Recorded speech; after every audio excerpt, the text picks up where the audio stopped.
Hello and welcome to the How to Use Wikipedia and Not Get Into Trouble tutorial. First things first, my name's Joe and I'm a librarian.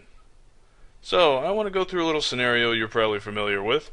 It's Friday, it's right before the weekend, you're really excited about the weekend, you're sitting in class, bell's about to ring, and right before the bell rings, your teacher's like, "Hey class, I want everyone to do this assignment over the weekend and turn it in on Monday. You have to find all this information and tell me where you found it and blah, blah, blah." And you're like, "Oh, this is awesome. This is no problem. I'll be able to do this afternoon. It'll be no worries. Then I can enjoy the weekend and I'll just use Wikipedia, look up the information." And then the teacher's like, "Oh yeah, I forgot to mention, you can't use Wikipedia." And of course at this point you're like, "No!"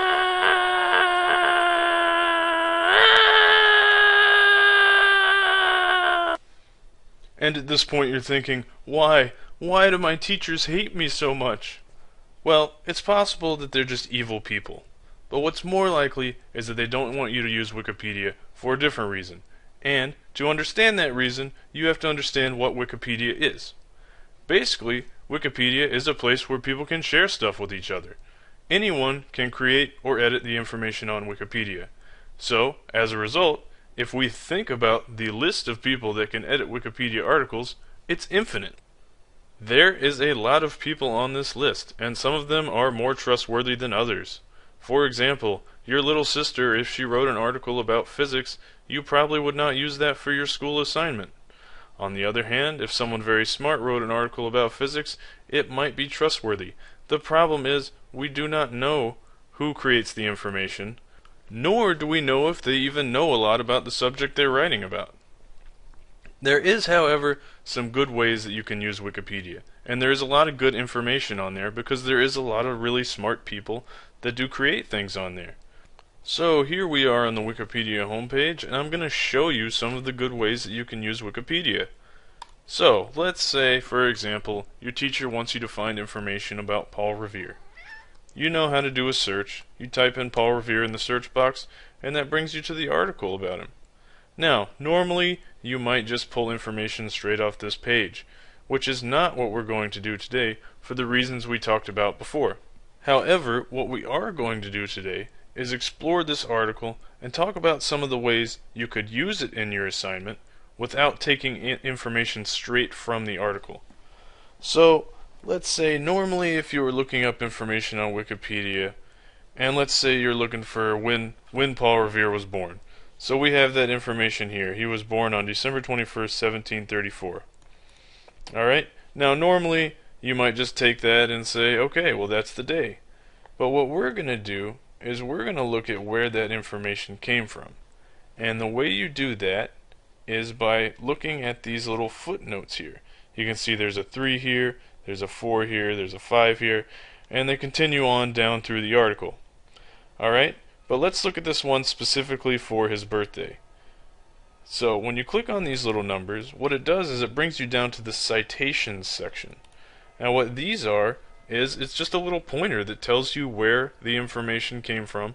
It came from a book written by this guy named Triber.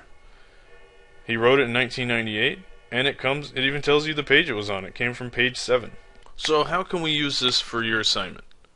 Well, as you can see, this Triber character here is popping up a lot. So that means there's probably a book he or she wrote that has a lot of good information about Paul Revere.